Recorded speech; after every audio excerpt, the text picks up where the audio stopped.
ଆଜିର ରେସିପିରେ ଆମେ ଚାଉଳର ଦୋସା ବନେଇବା, ଯେଉଁଠିକି ଦହି ବେକିଂ ସୋଡ଼ା ଇନୋ ୟୁଜ୍ ନ କରି ମଧ୍ୟ ଦୋସା ଟେଷ୍ଟି ସହିତ କ୍ରିସ୍ପି ହେବ। ନମସ୍କାର, ଓଡ଼ିଆ ହାଣ୍ଡିଶାଳରେ ଆପଣମାନଙ୍କୁ ପୁଣି ଥରେ ସ୍ୱାଗତ।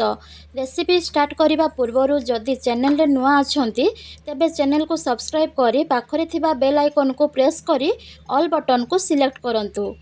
ତେବେ ଚାଲନ୍ତୁ ଷ୍ଟାର୍ଟ କରିବା ଆଜିର ରେସିପି ଚାଉଳ ଦୋସା। ଚାଉଳ ଦୋସା ପାଇଁ 1.5 ରୁ 2 କପ୍ ଅରୁଆ ଚାଉଳକୁ ଭଲ ଭାବରେ ଧୋଇ 3 ରୁ 4 ଘଣ୍ଟା ପର୍ଯ୍ୟନ୍ତ ବତୁରିବା ପରେ ଚାଉଳକୁ ପେଷ୍ଟ କରି ନେବା।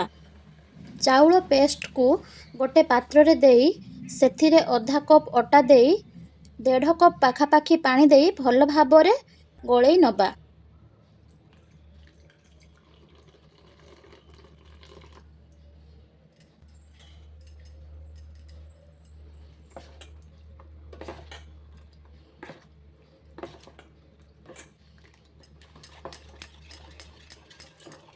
ଚାଉଳ ଅଟା ଭଲ ଭାବରେ ମିକ୍ସ ହେଲା ପରେ ସେଥିରେ କାଟି ରଖିଥିବା ପିଆଜ ଲୁଣକୁ ଦେଇ ଭଲ ଭାବରେ ଗୋଳାଇ ଗୋଟେ ପତଳା ବ୍ୟାଟର ବନେଇ ନେବା।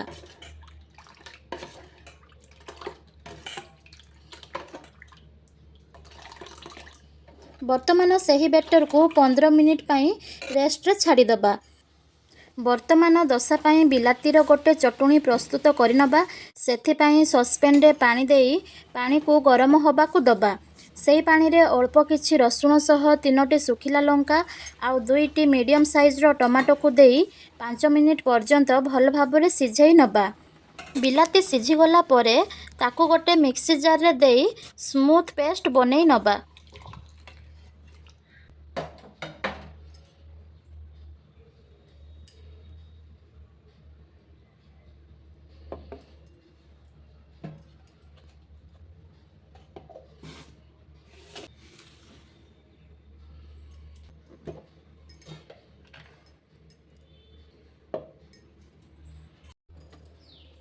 ବର୍ତ୍ତମାନ ଚଟୁଣିର ଟେଷ୍ଟକୁ ବଢ଼ାଇବା ପାଇଁ ଛୁଙ୍କ ପ୍ରସ୍ତୁତ କରିବା।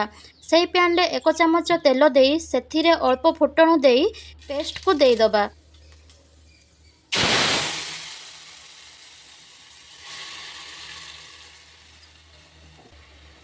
ପେଷ୍ଟକୁ ଦେଇ ସାରିଲା ପରେ ସେଥିରେ କିଛି ଜିରା ଗୁଣ୍ଡ, ଲଙ୍କା ଗୁଣ୍ଡ, ହଳଦୀ ଗୁଣ୍ଡ, ସ୍ୱାଦ ଅନୁସାରେ ଲୁଣକୁ ଦେଇ ଭଲ ଭାବରେ କୁକ୍ କରିନେବା। ଯେମିତି ବିଲାତି ପେଷ୍ଟର କନସିଷ୍ଟେନ୍ସି ଗାଢ଼ ହୋଇଯିବ।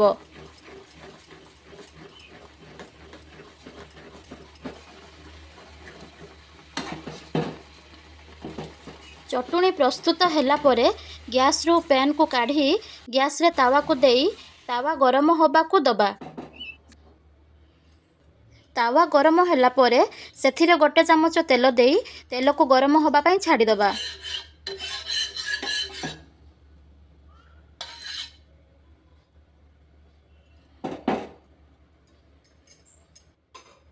ତେଲ ଗରମ ହେଲା ପରେ ସେଥିରେ ଦୋସା ବ୍ୟାଟରକୁ ଦେଇ ତାୱା ଚାରିଆଡ଼େ ଭଲ ଭାବରେ ଖେଳେଇ ଦେବା।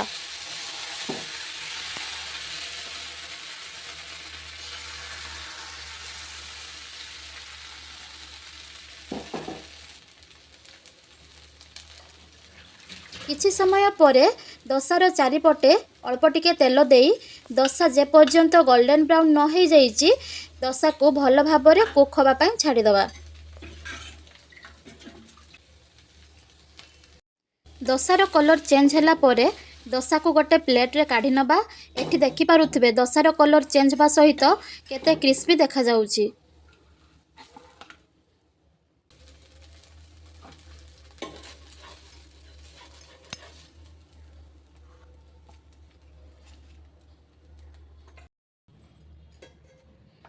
ବର୍ତ୍ତମାନ ପ୍ଲେଟ୍ରେ ଚାଉଳର ଦୋସା ସହିତ ବିଲାତି ଚଟୁଣିକୁ ଦେଇ ସର୍ଭ କରିବା। ଆଜିର ଏହି ରେସିପି ଯଦି ଭଲ ଲାଗିଥାଏ ଭିଡ଼ିଓକୁ ଲାଇକ୍ ସେୟାର କରନ୍ତୁ। ତା ସହିତ ଚାଉଳର ଦୋସାକୁ ଥରେ ଘରେ ମଧ୍ୟ ଟ୍ରାଏ କରନ୍ତୁ। ଆଉ କେମିତି ଲାଗିଲା କମେଣ୍ଟରେ ମୋତେ ଜଣାନ୍ତୁ। ଧନ୍ୟବାଦ।